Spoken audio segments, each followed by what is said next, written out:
Alright, let's get in some spooky games, shall we? But, as always, I do tend to apply the label of horror somewhat broadly, as the undying motif of light versus dark, good and evil, constantly struggling for control is something that is undeniably fascinating. Oh wait, control? Clever segue? You bet. Today, we're gonna take a trip back to 2010 to see where the world that the much more recent title, Control, first stemmed from. Join me for a closer look at Alan Wake.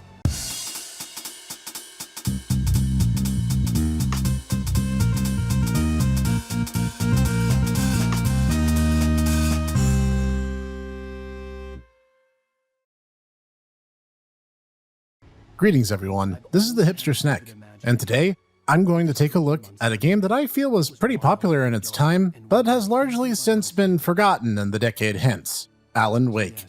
I was late to this particular train myself, having missed its original launch in 2010, as I picked up the PC port which debuted 2 years later. The game follows the story of a writer struggling with writer's block and, oh man, this is already hashtag relatable, named, you might have guessed, Alan Wake. He and his wife Alice head up for a vacation in the fictional town of Bright Falls, Washington. Because nothing bad ever happens in the Pacific Northwest, am I right? Upon arrival, Alan has an intense nightmare of shadowy figures attempting to kill him, and a strange, otherworldly voice telling him that by focusing his thoughts, he can focus and thereby weaponize light itself, which will destroy the enemy's dark shroud that protects them from harm. And then upon waking from this dream and arriving at a cabin on the lake, Alice reveals the true purpose of the trip, to break Alan out of his 2 years long funk with help from a famed psychologist and a change in scenery.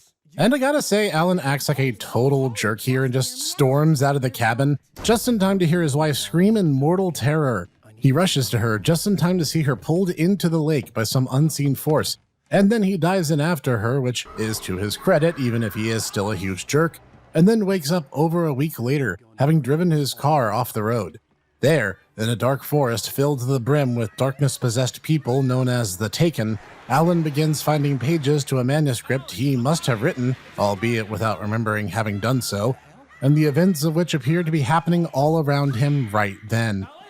It soon seems the seed of the supernatural phenomenon are tied to the same lake which separated him from his wife, and the many eccentric figures of the surrounding town who may very well be in on the conspiracy.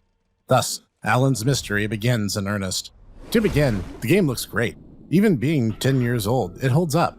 The stark contrast of light and dark is used both as a metaphor but also as a literal concept, giving brightly lit areas a sense of serenity and comfort, whereas the dark passages between them truly stir a sense of dread, both by the Taken as a physical threat, but also at the same time as a more existential one.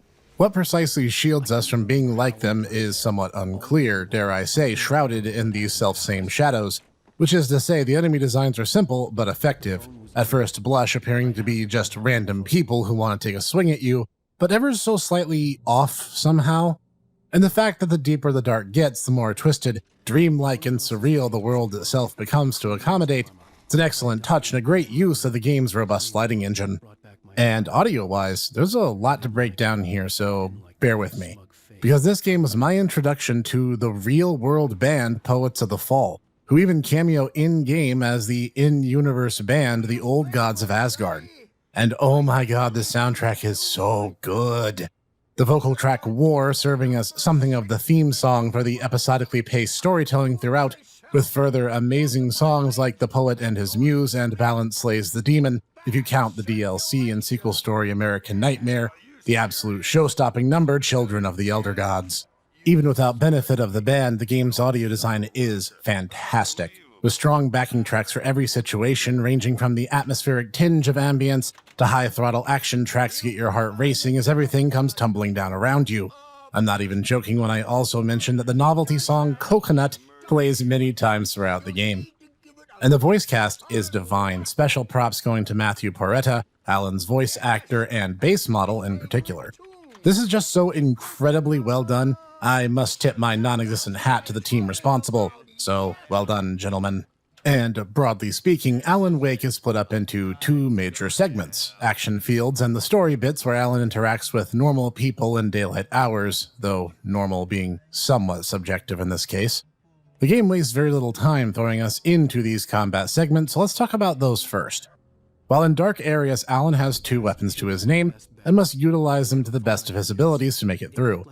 The first being a small collection of guns whose purpose should be perfectly obvious, and then his flashlight, whose utility might evade some at first glance. Most of the enemies in the game being possessed by this darkness are shielded from conventional attacks, so by either taking advantage of the environment Boktai style or wielding our focused will flashlight, we can shatter their protective coating and finish them off as we would a more mundane opponent. However, not all Taken are shielded equally, with terrifying and larger-than-life boss encounters to keep us on our toes.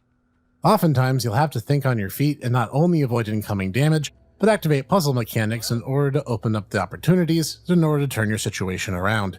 As is the theme in the game, balance is the way the story must go in order for Alan to proceed.